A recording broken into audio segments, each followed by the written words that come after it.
కామారెడ్డి జిల్లాలోని ప్రభుత్వ ఆసుపత్రిలో ఎలుకల బెడద తప్పడం లేదు. షేక్ ముజీబ్ అనే వ్యక్తి అనారోగ్య సమస్యలతో గత వారం రోజులుగా ఐసీయూలో చికిత్స పొందుతున్నాడు. రాత్రి సమయంలో షేక్ ముజీబ్ కాళ్ళు చేతులను ఎలుకలు కరిచాయి. దీంతో అక్కడి తీవ్రంగా గాయపడినట్టు తెలుస్తోంది. ఆసుపత్రి సిబ్బంది వైద్యుల నిర్లక్ష్యంపై రోగి బంధువులు ప్రస్తుతం ఆగ్రహం వ్యక్తం చేస్తున్నారు.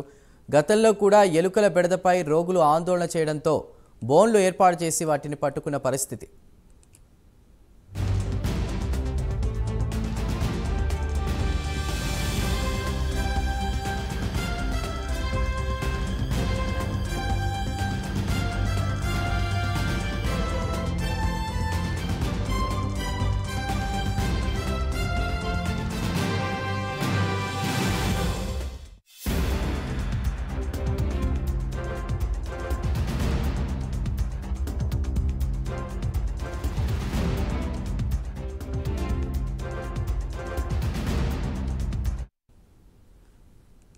కామారెడ్డి ప్రభుత్వ ఆసుపత్రిలో ఎలుకల బెడద తప్పడం లేదు.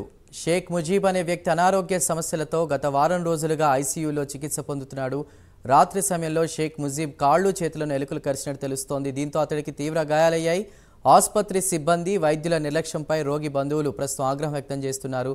గతంలో కూడా ఎలుకల బెడదపై రోగులు ఆందోళన చేయడంతో బోన్లు ఏర్పాటు చేసి వాటిని పట్టుకున్నారు.